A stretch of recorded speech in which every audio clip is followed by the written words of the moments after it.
Get ready for the Work Better podcast. I'm Toree McQueen, here to share stories on what's working and what's not in business and in life from humans all over the world. I believe everyone's version of success looks different, but in the end, we should all love our life's work, and in doing so, live a life of complete fulfillment.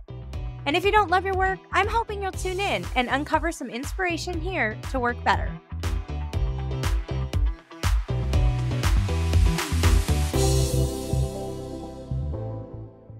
Hey friends, welcome back to the Work Better podcast. Today, I have the pleasure of introducing an extraordinary guest whose journey is nothing short of inspiring. Once a dedicated middle school history teacher, she spent 7 years in the classroom before transitioning into a leadership role within an education nonprofit. Yet even after 5 years in that role, she felt the tug of unfulfillment, prompting her to take a bold leap into entrepreneurship. Despite the fears of inconsistent income, she chose to follow her calling and embarked on a new path as a coach. Her first year was a success, but soon she faced the daunting challenge of an empty pipeline. Undeterred, she invested in herself by hiring a coach who pushed her to step outside of her comfort zone. And the result? She went live 137 times in just 180 days, transforming her business and her life. Her expertise in personal branding has since become her magic touch. She learned the art of creating a memorable personal brand that connects deeply with audiences, turning transactional relationships into lasting bonds of trust. Imagine waking up to a "come work with me" message with clients eager to sign with you. This is the reality she helps others achieve. Please join me in welcoming the remarkable Candice Carcioppolo, a beacon of inspiration and a master of personal branding. Let's dive into her journey and uncover the secrets to building a brand that not only stands out, but also draws in those dream clients time and time again. Can't wait to share this conversation with you guys. Let's dig in. Hey, Candice, so glad to have you here today. I'm excited to be on. Thanks for inviting me. Yeah, finally. Okay, so I'm so excited to chat with you because we've worked together a little bit and we've met, and you're just such a good energy, but I love your story and then to see where you've come from, like just kind of watch you from afar. So if you'll just share with everybody what you do and kind of where it all started and where you're at now. I know that's Totally. a big camp. So I'll give you the short version, but I'm Candice Carcioppolo. I'm a brand strategist and I own a design studio. So if you need logos, colors, fonts, all of that, then I have a design studio to help people out. But I wasn't always in the real estate or design or branding space. Actually, I was a middle school history teacher for 7 years. I know. And I was a director at Teach for America in Las Vegas Valley. So I really helped in the education space for a large part of my career, right? So what is that, 12, 13 years? I was in that space. I have my master's degree in education. I tried to get my money back for that. It's not a thing, apparently. If you figure that out, let me know. Yeah. Anyhow, I really believe in education, and I've always been an advocate for education because I do think that is what allows you to elevate your mind, elevate your network. There's so many great things about education, but as it exists in the world today, as far as K through 12 education, I think that we can use an entire revamp on that. And it just not something I wanted to be a part of anymore.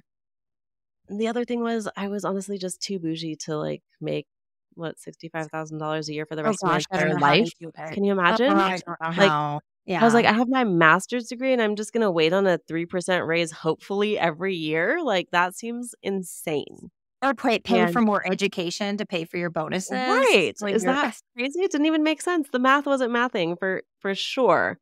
And I was a single woman till I was 38.9 years old or 30, something like that. Yeah. I got married 5 days before my 39th birthday. But I was a single woman and I knew that I wanted more for my life. I knew I wanted to work in a certain neighborhood. I knew I wanted to travel. I knew I wanted to not have to look at my bank account when I went to the grocery store. Like there was just things that I did not want to live my life like that anymore.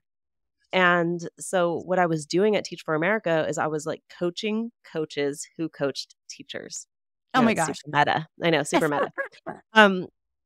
And I realized the things that I was helping them with are things that a lot of people need help with, like defining your goals and figuring out your values and understanding your messaging and defining the actions that are actually going to make progress to your goal. Like, what are those things that are actually going to allow you to see results? Like, I was backwards planning that with teachers and with coaches. And I realized I can do this with anyone. You don't have to be an educator for me to help you with Mhm. it. Yeah. And so I ended up, starting to work with teachers on their side projects because all teachers have side hustles because you have to. You don't Oh, make enough money yeah. not to, right? And so Mhm. I had teachers who were like, I design t-shirts, or I have a yoga studio, or I have a dream of having a yoga studio, right? And I would help them, like, map out their goals and how they can do it and who they could partner with, and we would just, like, I'd be that brainstorm partner and actually Yeah, get so something done fun. on paper, right? Mhm. Because all of the so many times we're doing all that in our own minds, and we're not checking it against anyone, or we don't have anyone to push us or challenge us or actually be like, "When will you do this by?" Right? And then I became that person. Turn the dream into reality, because I do think, especially in a teacher space, when you're in between classes or in between in the lunchrooms or, on your breaks, it's like you talk about your job and then you also talk about your dreams, but like nobody gets to be the accountability buddy for the in between usually. Right. And so I Mhm. was that for a while, and eventually I got the courage to leave my career, which everyone thought was insane because I was a single woman, and they were like, "How are you gonna live? How are you gonna eat?" And I just made a plan, and I said, "In 6 months, I'm leaving my job. I'm gonna save as much money as I can for the next 6 months." And I had a calendar, and I was, like, putting X's on the Mhm. calendar. Oh my "Woo, god. we're getting closer, we're getting closer." And, I mean, looking back now, I definitely didn't have enough money saved, but whatever. I did what I did. I left, That's and hindsight, yeah. no, I left and I figured it the fuck out, and it was not a pretty or easy transition, and there was a lot of rockiness to it and uncertainty, and, like, it definitely swiped my credit card more times than I'd like to admit, but ultimately, 6 or 7 years later, here we are, and it's really paid off. And a big part of my story, a big part of the reason I think that it did pay off was in my 2nd year of business. First year was pretty good. I I matched my pay in my 1st year, which, hey, as an Okay. entrepreneur, That's not matching your pay, bad. Yeah. right? Working way less because I didn't have that Yes, many clients, right? right? So working way less and matched my pay, and I was like, "Hey, this is cool." And in the 2nd year, things got quiet, crickets. No Right? one was calling. All the The people hype was who over. Yeah, everyone who knew me and knew what I did already hired me. And so I Yeah. realized I needed to expand my sphere, which I didn't even have the word for that at the time, right?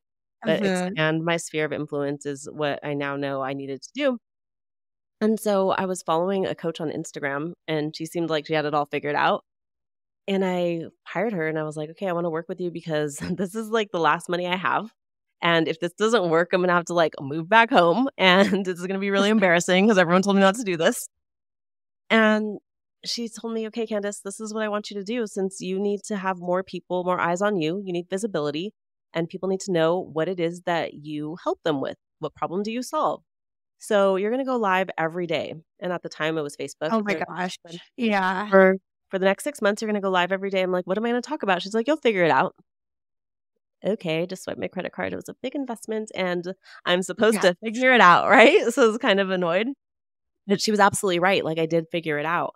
I ended up going live 137 times out of Oh, 180 wow, days, good for you. Ugh. and it changed my life and business forever. And what I learned was that the reason it was hard in the beginning is because I didn't know who I was talking to. I had that desperate energy of, "I will work with anyone. Right. Anyone who will hire me, I've been please." there. Yeah, like Yes. And it doesn't matter what space you're in, if you're a personal trainer or a real estate agent or a dietitian, you probably have been in that space in your business where you're like, "I will work with anyone. Please just hire me. Please, please, please. I'm so desperate." And, rent is due or whatever the thing is. And I had that desperate energy in the beginning. But what I realized is I couldn't get on and say, "I'll work with anyone," because it wasn't going to hit with the yeah, right audience. no, yeah. And so I had to really define who was that person? What problem did I actually solve? What did that look like?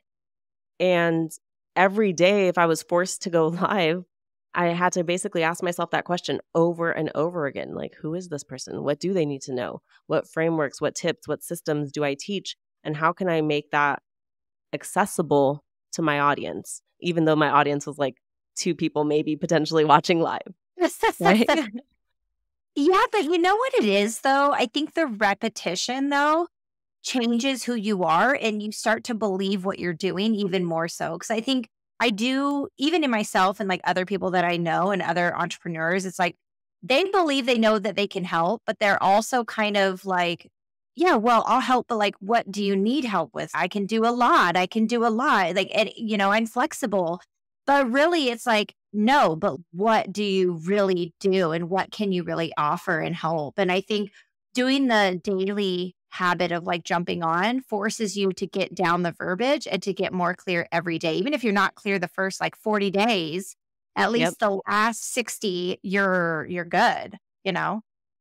And then what you end up learning is that you're never as clear as you want to be, and you'll continue to evolve and your message will continue to change.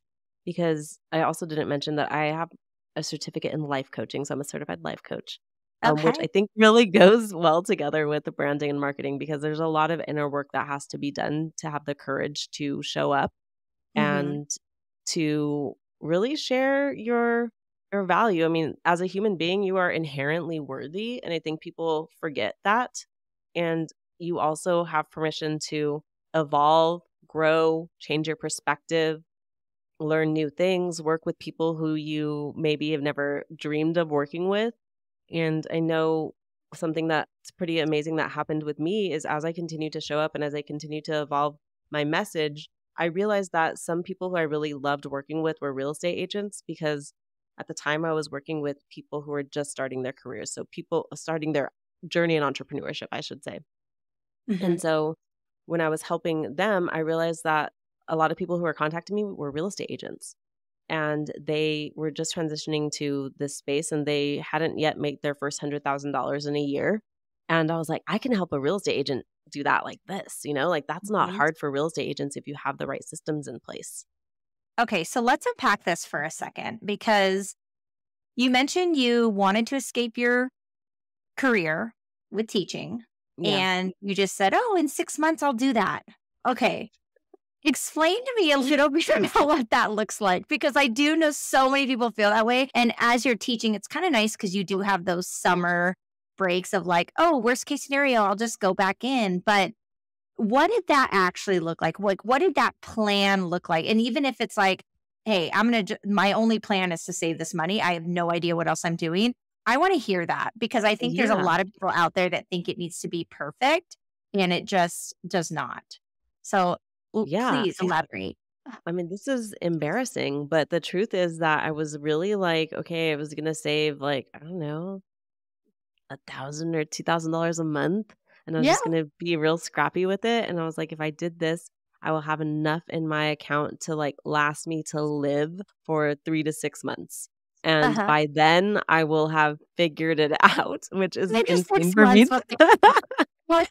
which is insane for me now because we know I'm still figuring things out 7 years in, but I think that's what's different between people like you and I, Tori, and maybe the average person is that we make a plan and we have a vision for what we want and we are okay with figuring it out along the way.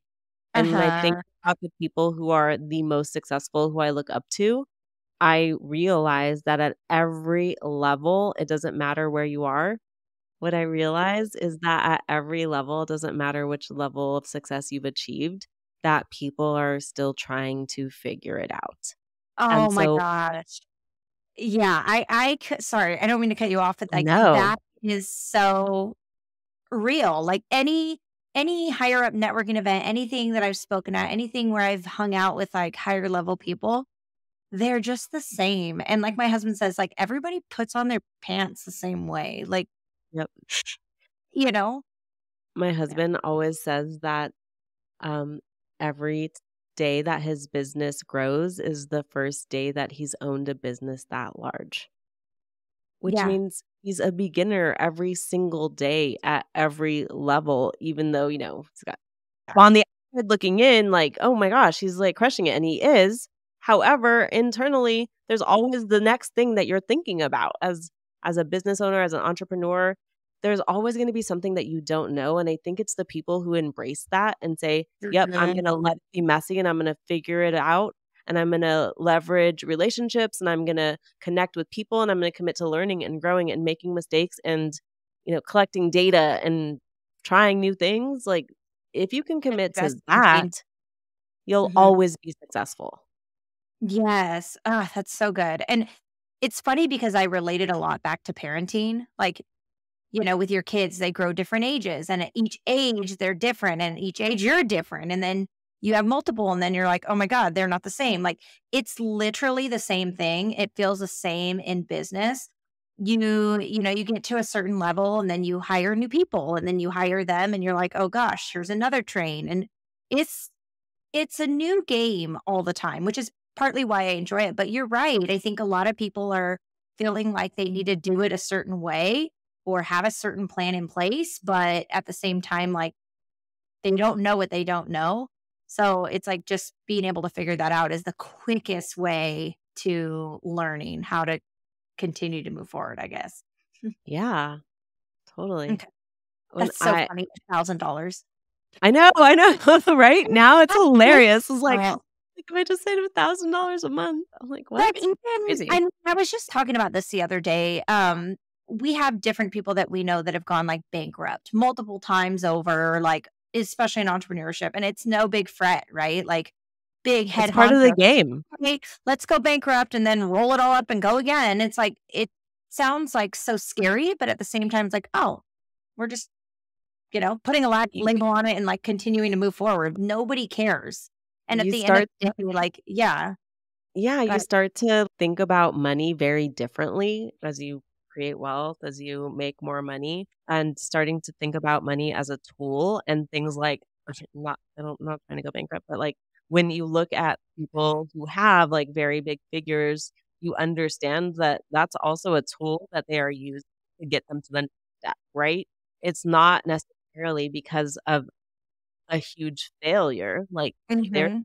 and associated with it, especially for the people who are using it to, create again. And Yeah. I think that once you shift your mindset around how to use your money and how to invest and use tools and connect with people who can teach you those things, you'll see a whole new world and opportunity that maybe you Uh, didn't have access to yeah. before, and I'm still learning those things as well. Yes, same here. Okay, so fast forward a little bit. So you're a licensed real estate agent, but you practice real estate or no? Not really, no. I got my license because as I started to work with real estate agents who were, just starting out in their careers, and I really, really realized that I can make a big difference quickly with realtors. And so I Mhm. started shifting my content, kind of going back to those days when I was going live. I was like, I'm going to just start talking to agents specifically and new agents specifically because I know I can get them quick wins with a few systems.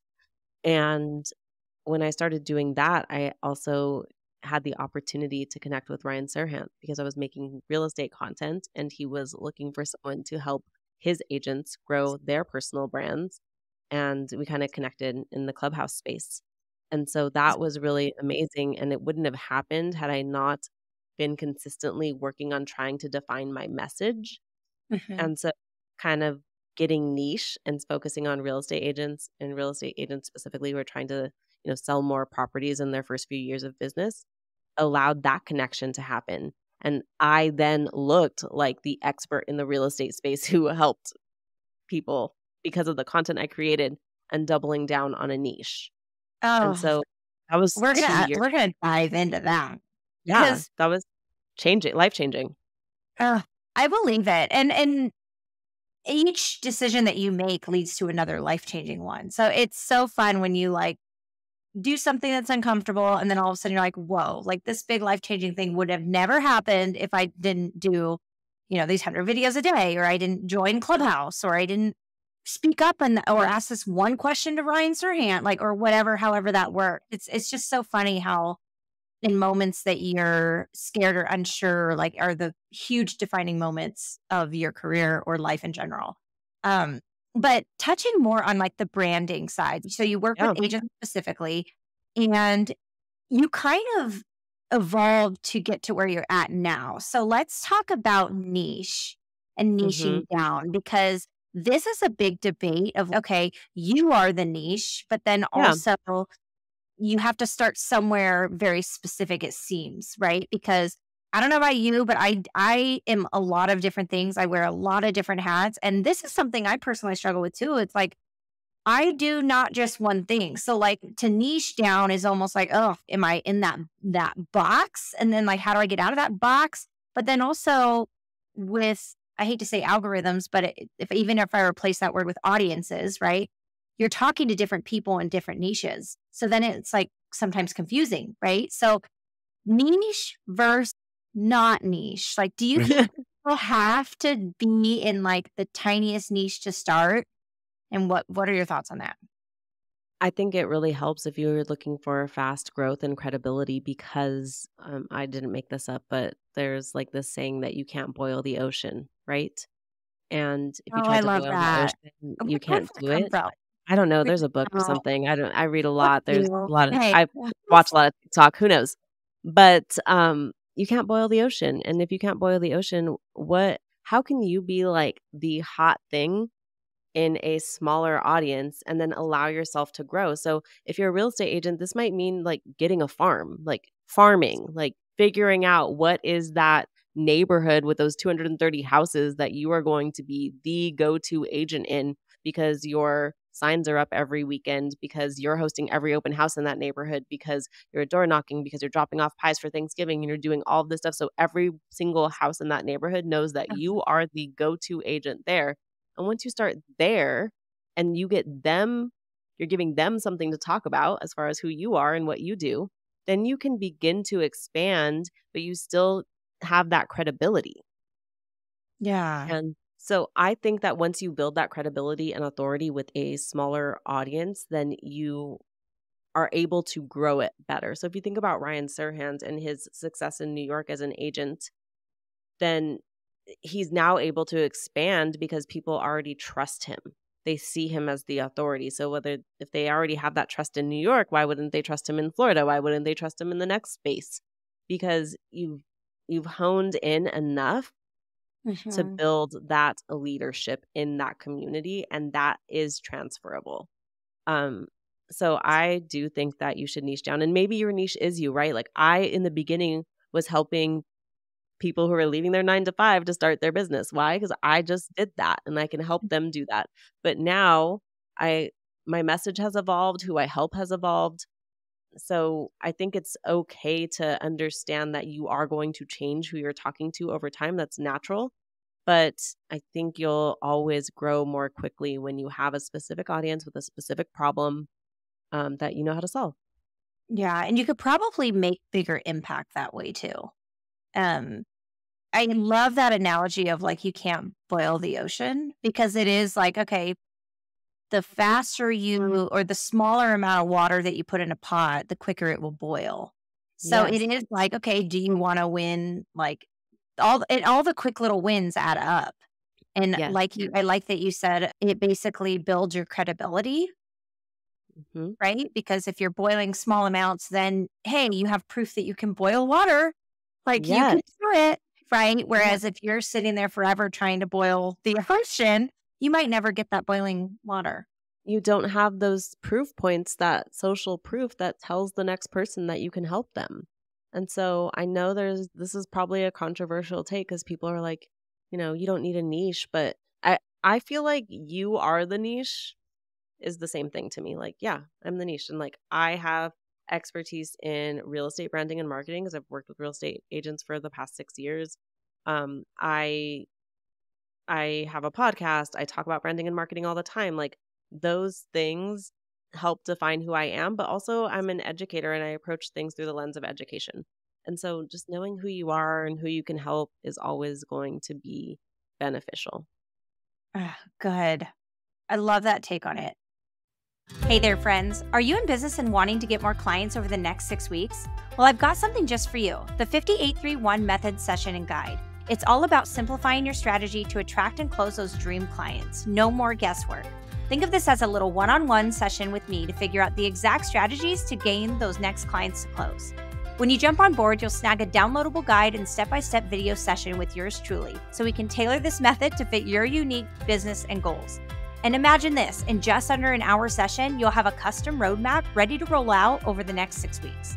So what are you waiting for? No matter what business you're in, head on over to toreemcqueen.com/method. That's toreemcqueen.com/method, or find the link in the show notes to get more clients today. Okay, so now you help agents. Mm-hmm. So what would you say the biggest, because agents are typically, if they're either two things, they are either like agents who are independent that are running they're little mini entrepreneurs that sometimes run it like a business, but very often they aren't at first. They're just doing another job. And then there's some that are growing it into a big business and then do teams and all of that. What do you primarily work with now? And then what are the biggest differences you see with those who succeed versus not succeed? I'm now at the point where I'm working with a lot of team leaders and people who have found success on their own as solo agents and then have started a team and now are like, what the fuck did I just do? Is typically the type of person that I work I with don't identify that at all. yeah. Because people who are maybe they were naturally good at connecting and sales and making processes in their minds. That was like an easy task for them as a solo agent. But now they have to get all of that out of their mind and into SOPs and into ways that are making their knowledge accessible to other people is really a difficult transition for a lot of people. And so my job now has a lot to do with helping them learn to take out what's in their mind, put it on a video, put it on a worksheet, put it in some type of vault, Loom, yes, and figure out how you can support your agents without one-on-one being there all the time. And then also learning how to add the right team members at which point to allow yourself to continue to grow and stay in your zone of genius. Because what I find is, especially if you're just like, if sales comes kind of naturally, not saying that you don't have to work on it, but if you've had a lot of success with it in the past, it can be really challenging to bring on someone who's maybe new or hasn't had as much success because you don't understand their position because you weren't in it, right? Yes. And so figuring out who's that right person, there's probably a person in between you, the team leader, and that person who's the better position to help that person, and like figuring out how to hire them, what to look for. What is that? That's really what I'm doing now, is just helping people to digitize. I don't know what that word is. Never mind. Digitize. That's it. Helping people to digitize their knowledge and their brands. So what does that look like in the online space? How do I take this and create something from it so that this is now scalable, right? Oh, that's that I'm working on. so huge. That's so huge, because I do think that is the one piece. And I literally was just talking about this on my last episode that we were just interviewing on, but it's on the operations role and more so like the SOPs. And like, it is that difference of just being in sales versus being a business owner and actually overseeing and finding that implementer that's going to go ahead and like take it on and do all the SOPs. And I think it's something that gets overlooked. I think people go straight to that virtual assistant, but then they don't have the systems in place for that virtual assistant. And then that takes up more of their time. And then they lose money, they lose revenue because they're, I definitely see it in the real estate space. It's definitely needed.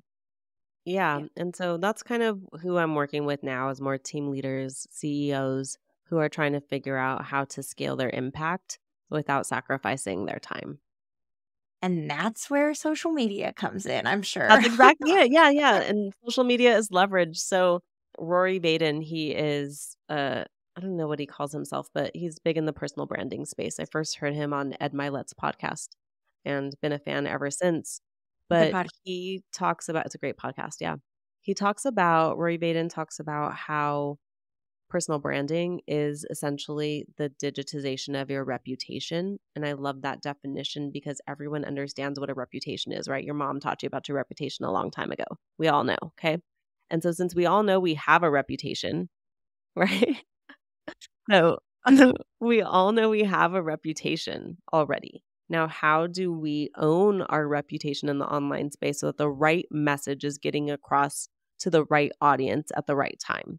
And that, once you learn how to do that, like everything is so much easier, right? Oh, yes. And Well, and it's so different in the digital space because you actually have intent behind it. Before we had it, your reputation was all based on your actions and everyone reacting to it.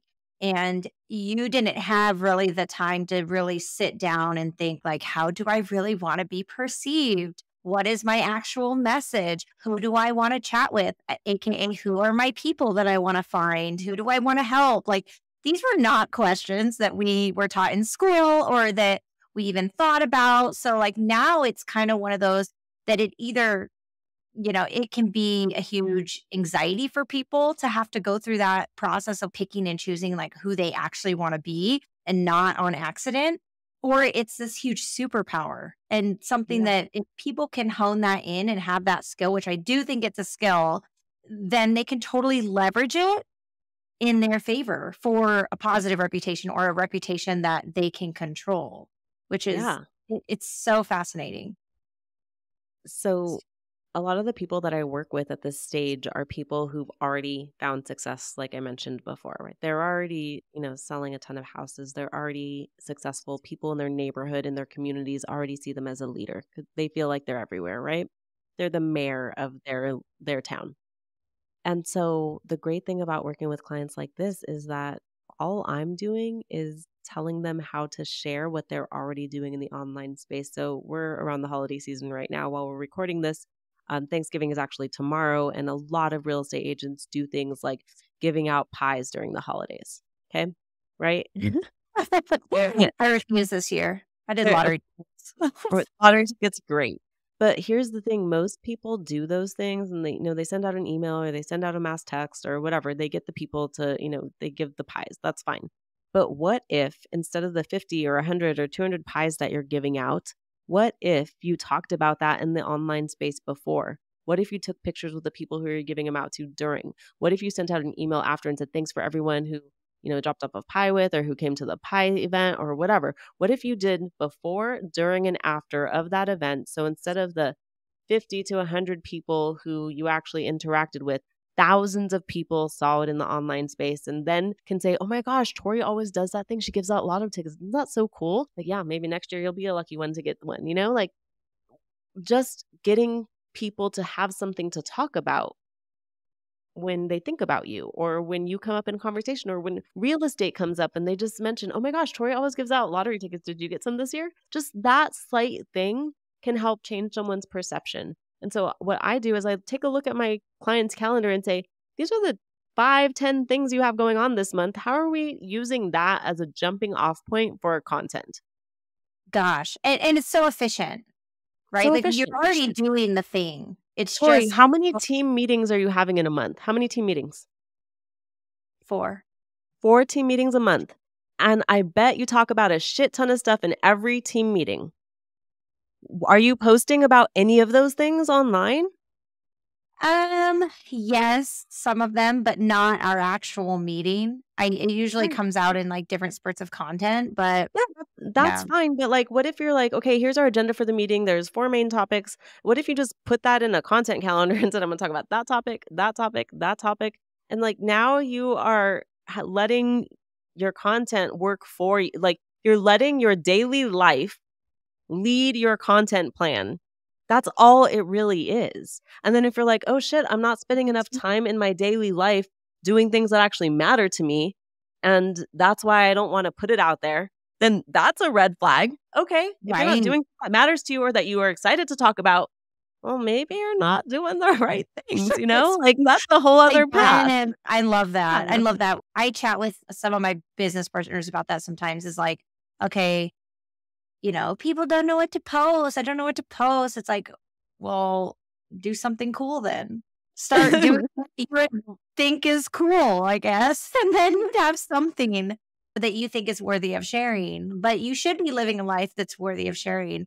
I think the biggest thing too is like, how often is it that you feel that these bigger teams actually hire on a different person to actually take on that role to capture all of it? Like, AKA, like a camera crew that's with them 3 times a week or something, and then they chop and edit the content versus the people who do it authentically themselves, or a combination of both Yeah, I at think, that and level, yeah, at the higher level where, you are too busy to actually be doing all of it. But thinking of Ryan Serhant right now, if I can only think of his stuff, he does some stuff himself and does some stuff a crew handles, I think. But yeah. that's just my perception. How do you see someone spend their time or energy, or I what's your think in thought? an ideal world, you commit to creating content on your own. That's your Instagram stories, something really easy that you can, post in your reels or on TikTok that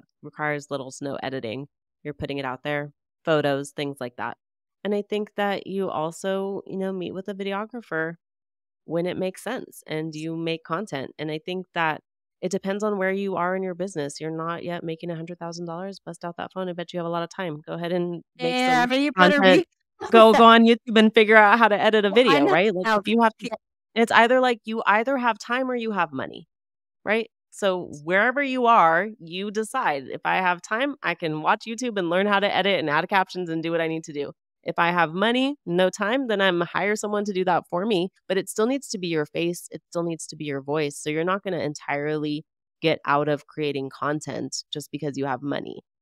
You need to show up because the expertise and the authority and the relatability is still going to come from you and showing yourself. Now, there's some like quick hacks that Ryan has been doing actually a lot lately is he has maybe Diego, who's on his videography crew, go out and get some B-roll footage. And then I imagine that Ryan's at home or in his office and he's doing like green screen voiceovers of that B-roll footage. So he's not on location necessarily all the time, but he's still using his voice and his expertise to go over that video. And he's still talking about headlines on a green screen, positioning himself as an expert. And maybe, he's in his sweats at home. I don't know. But that is an opportunity for you to still show up, even if you're not, there's on so many location. ways. There's So so many many ways, ways, and right? it's so We're yeah. in our home studios right now creating content, right? Gosh, yeah, yeah. I mean, yeah, you could do it from anywhere in any time, and that's the awesome part of it. Um, Mhm. but also, like, there's no excuses now, right? No, Like, not there's at all. no being sorry, not sorry, but like, you care or Yeah. you don't care, and it is hard because people are like, oh, work silently, like, don't show everyone your stuff. It's like, listen, Debbie. Uh, Linda. yeah, listen, Linda, listen. Even if your video gets 200 views, even if, like, when's the last time you stood on a stage in front of 200 people and people gave a listen, Yeah. right? So, and then again, going back, I think the most important thing, and maybe you can clarify here, it's not necessarily even the quantity of what you put out, it's more the quality of the messaging, which is why branding's so important. Am I right in saying that, or what is your Yeah, thought on that? no, you're absolutely right. It's the idea that you are able to help someone solve their problem. And some of my content that hasn't even got as much traction as I would like it to has been the content that's converted the most people because maybe it is speaking directly to a smaller niche and Mhm. it's still getting to that person. So that's really, really important is Uh, knowing that it's not about views, it's about making that connection. Do people find you credible? Do they think you can actually help them? And the way that they would believe that you can help them is by showing social proof that you have helped people before and that you have a system and that you have a process and you know what you're doing. People just want to yeah. feel taken care of. Yeah. And what would you say to people? I mean, I know you work with bigger teams now, but what would you say to the person who's like, well, I'm a new real estate agent and I haven't helped anyone yet. How do I become the person online who I want to be if I don't have yet the credibility? Yep. Or I want to be a No, fitness coach, but I'm not coaching anybody yet. I need my first 10 clients. Like, totally. what would you suggest to those people? First thing is get a mentor and be a fucking puppy dog. Follow them all over the place. If they're a personal trainer and they're coaching someone, you're there. You're like, I got you. I'm going to film some video for you for later. Like, I got you. You need me to go get you water? No problem, right? If you're doing it for a realtor, you're sitting in that car with them. You're going from showing to showing. You're listening to their conversations. You're listening to what they're teaching their clients. You're taking freaking notes. You're going on your Instagram story and say, hey, I'm out with so-and-so today. We're going to be training their client. I'm taking notes because, I'm learning alongside people. I'm learning and growing all the time. So here I am. I'm going to show you some behind the scenes of what goes down.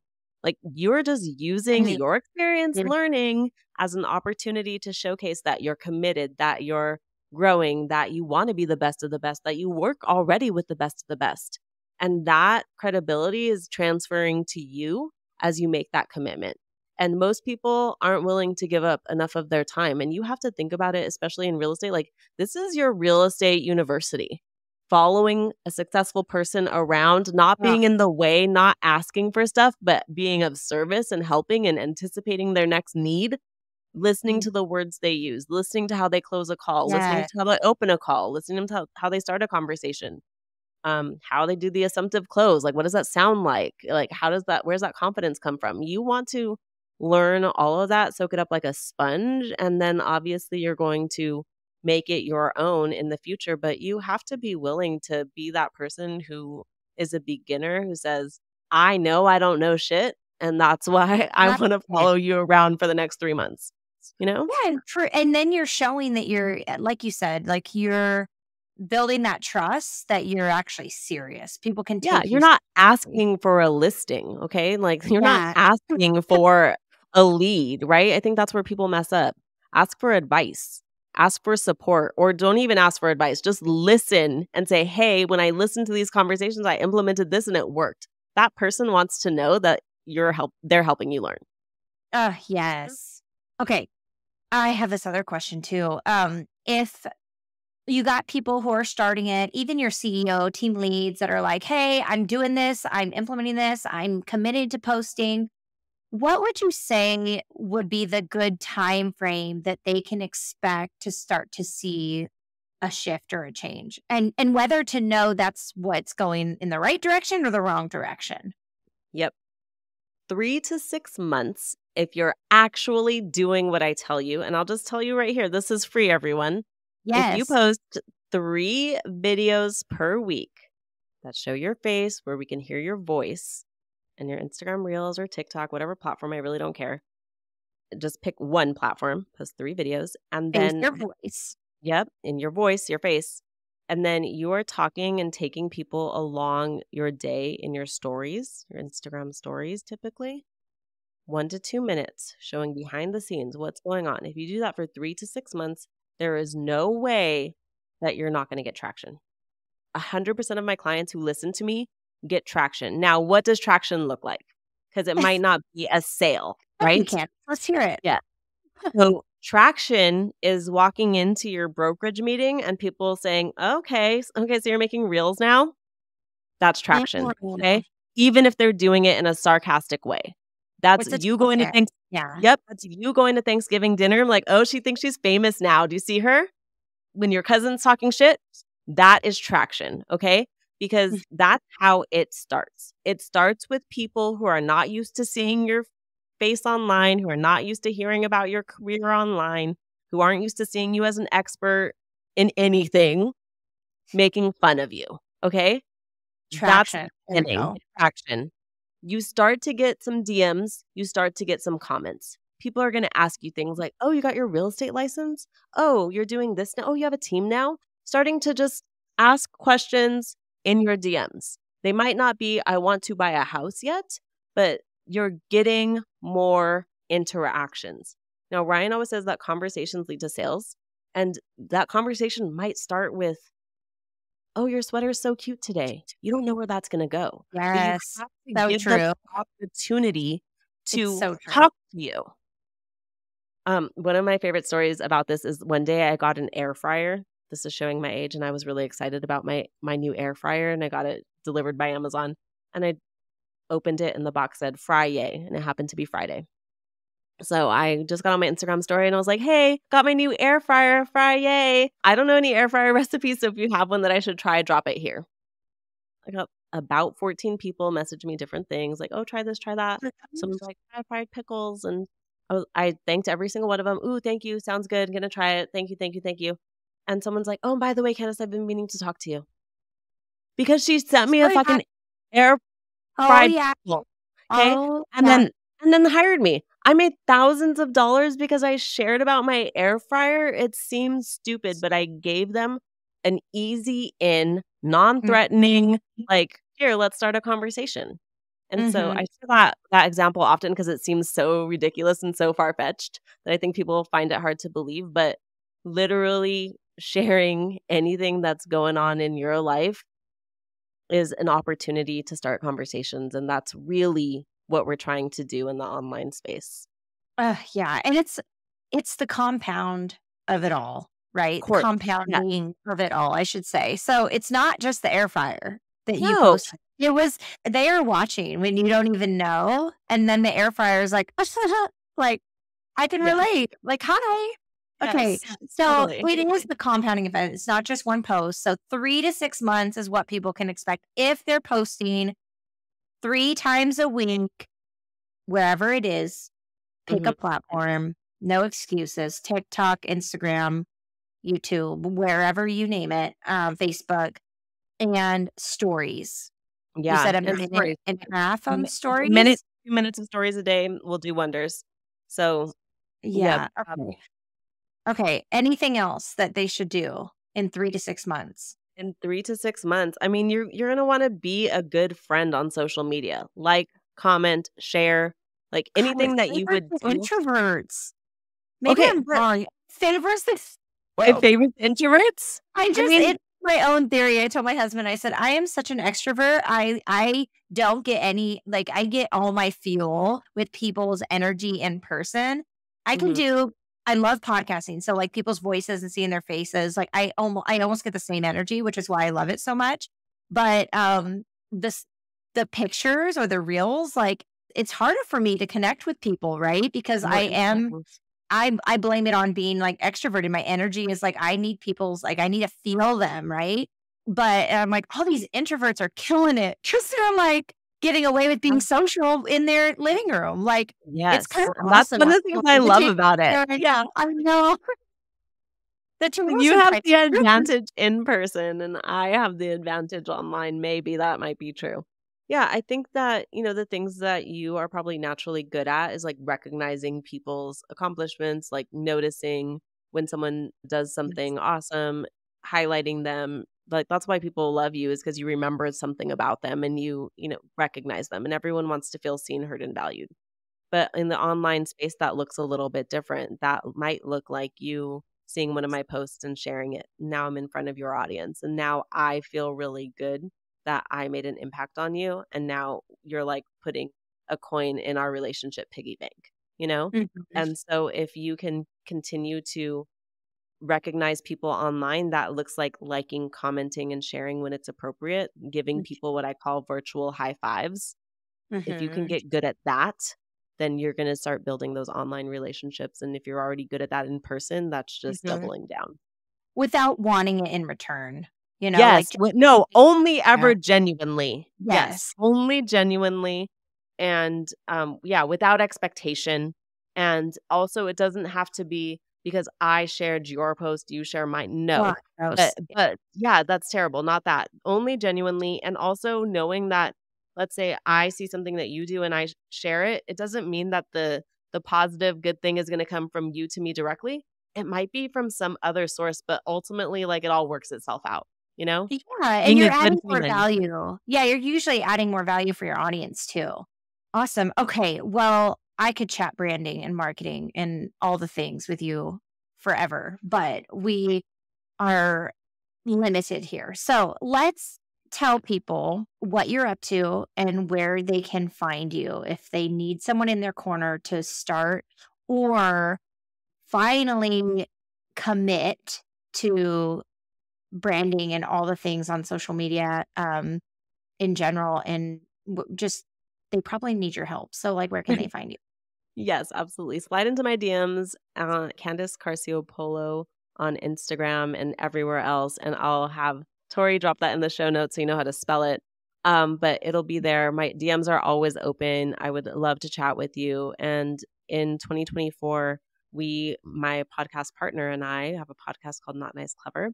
And we are hosting a full day workshop for teams and brokerages who want to level up in their social media marketing and understand how to leverage their brand to make more income ultimately and have more influence. So if you would like someone to come out and take that off your shoulders, you don't have to worry about teaching your agents how to leverage branding and social media, because Kat and I are experts at that. If that's something that sounds interesting to you, we'd love to help you with that. So do slide into our DMs.